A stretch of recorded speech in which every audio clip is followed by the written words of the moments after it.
Salut à tous, je suis ravie de vous retrouver aujourd'hui pour cette nouvelle vidéo dans laquelle je vais vous parler des crayons Derwent Inktense.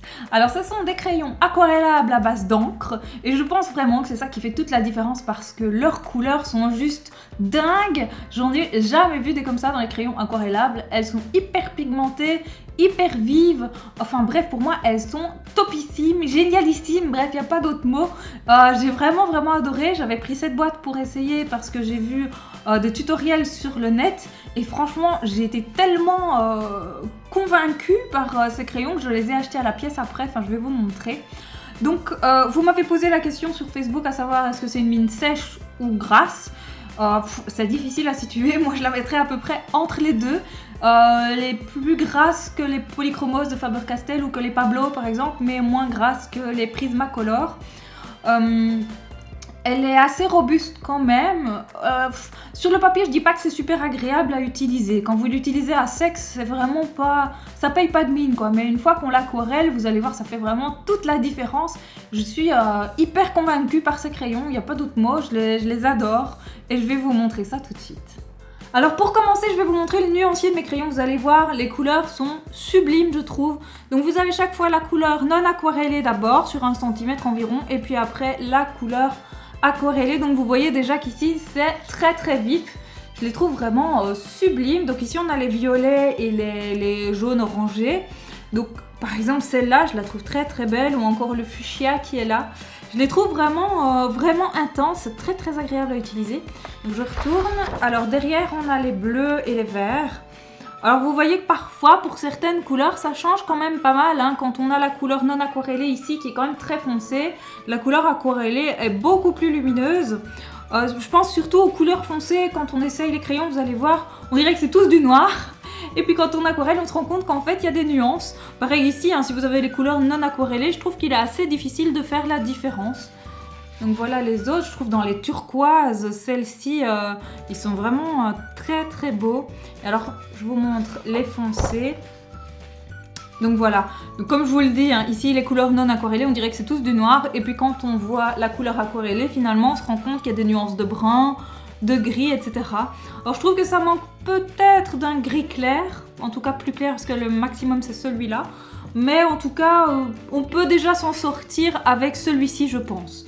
En essayant de ne pas mettre trop d'eau, pas appuyer trop fort, il y a moyen de s'en sortir. Mais c'est vraiment le seul petit reproche que je peux faire au niveau des couleurs parce que sinon je trouve le reste quand même vraiment très varié. Il y a beaucoup de choix au niveau des bleus, même des verts. Hein. Je trouve ça quand même pas mal du tout.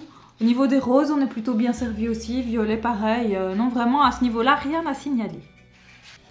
Sur le site de Derwent, il est écrit qu'on peut les utiliser à sec, comme par exemple ici je fais avec le crayon fuchsia. Alors personnellement, hein, j'en vois pas beaucoup l'intérêt, puisque comme vous le voyez, on voit beaucoup les grains du papier. Je trouve la couleur pas exceptionnelle, c'est un joli bordeaux, mais c'est pas fantastique. Par contre, une fois qu'on passe à l'eau, et là je vais prendre mon pinceau à réservoir d'eau, hop, voilà. Une fois qu'on passe à l'eau, je trouve que vraiment la couleur se révèle. Je trouve ça assez impressionnant en fait. Hein. Regardez ça, je trouve que ça n'a rien à voir avec la couleur que c'était en fait à la base. Alors ici, évidemment, j'avais mis beaucoup de couleurs sur le papier, donc vous voyez que la couleur peut être très intense, mais on peut aussi faire des choses beaucoup plus légères. Comme ici déjà, bon ici j'en avais déjà sur le pinceau, mais voilà, c'est assez modulable, il faut juste bien les gérer. Alors personnellement j'utilise les pinceaux à réservoir d'eau de la marque Sakura, donc voilà l'emballage, hop ça se présente de cette façon. J'en ai 3, donc j'ai le gros que je viens d'utiliser, qui est là.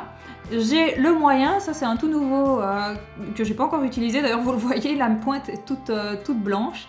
Et alors j'ai le pinceau très fin, je vais le mettre là, comme ça vous verrez bien la taille.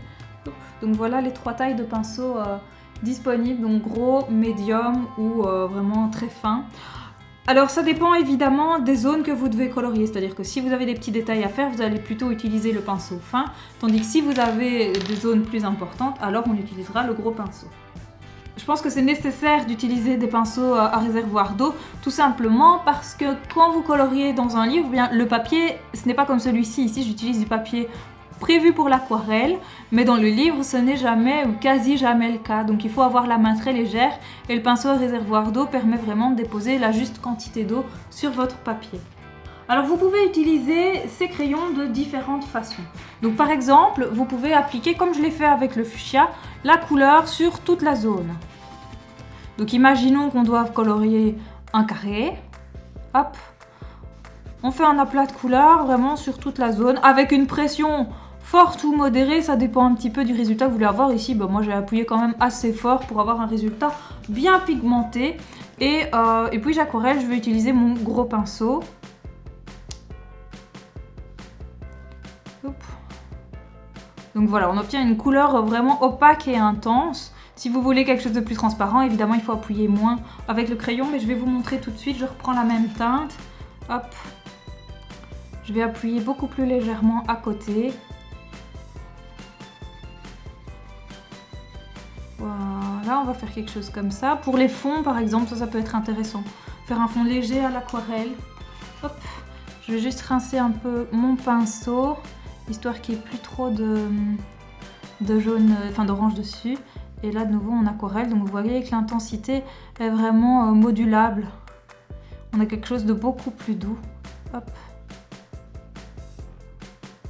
Donc voilà, ça c'est une première possibilité. C'est vraiment la technique la plus simple. On fait un aplat de couleur et c'est tout. Alors vous pouvez aussi compliquer un petit peu, c'est-à-dire en faisant par exemple de nouveau un carré. Je vais le faire dans une autre couleur ici, mais en décidant de colorier uniquement un côté pour faire un petit dégradé vers le vide, si je peux dire ça comme ça. Donc on met beaucoup de couleurs ici, on fait un petit dégradé. Hop.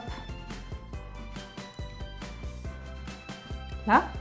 Et de nouveau en aquarelle en partant de là où il y a le plus de couleurs et en avançant vers le centre du carré. Alors ça c'est une technique géniale pour faire des ombres par exemple ou pour colorier des pétales de fleurs. Voilà, moi je trouve ça très très sympa. En plus vous voyez que ce bleu est vraiment magnifique. Donc le bleu que j'ai utilisé ici c'est le Deep Blue numéro 0850. Et je le trouve canonissime. Et alors, vous pouvez encore faire un dégradé de 2 couleurs. Donc par exemple, on refait un carré. Et on va faire un dégradé violet et bleu. Ou violet et rose, pour changer un petit peu. Violet et rose, ce sera mieux. Parce qu'en plus, le bleu, comme il est fort intense, celui-ci, ça va vraiment prendre le dessus sur le violet. Donc on va faire attention, on va mettre plutôt du fuchsia comme on avait pris tout à l'heure.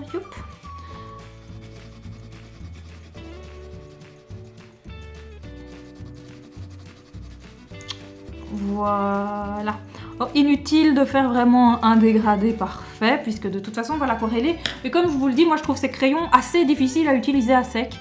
Je préfère les utiliser aquarellés tout simplement. Je trouve ça vraiment beaucoup plus simple et plus rapide. Alors ici, vu que le mauve est plus foncé, je vais commencer par le fuchsia pour éviter tout simplement qu'on ne voit plus le fuchsia et qu'il soit recouvert par le violet. Hop.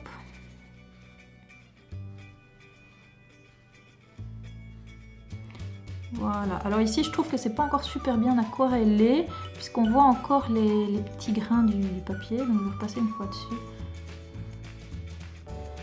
Voilà, hop. Soup. Alors personnellement, je trouve ça canonissime. Donc j'adore. Je trouve qu'il est possible de faire tellement de choses avec ces crayons. Je trouve ça vraiment dingue. Alors dernière possibilité, vous pouvez aussi mouiller directement la pointe. Donc je vais tremper la pointe dans mon bol d'eau. Hop. Pour donner un petit effet glacis à ce que vous faites. Hop. Voilà, mais il va falloir la tremper plus souvent. Et alors ça va pas... Voilà. Ici on obtient quand même quelque chose... On obtient une couleur assez intense. Même très intense. Plus intense que si on aquarelle directement. Mais je pense que ça va vraiment user votre crayon très rapidement. Et personnellement, c'est pas quelque chose que j'utilise beaucoup. Ça se fait, mais pour les coloriages, en tout cas, je préfère une des autres techniques.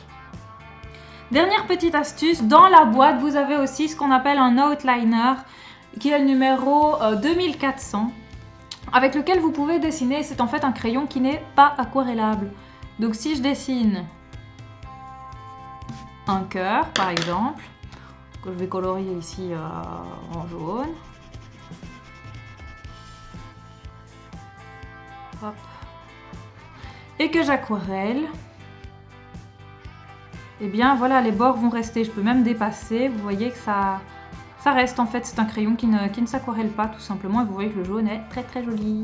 Youp.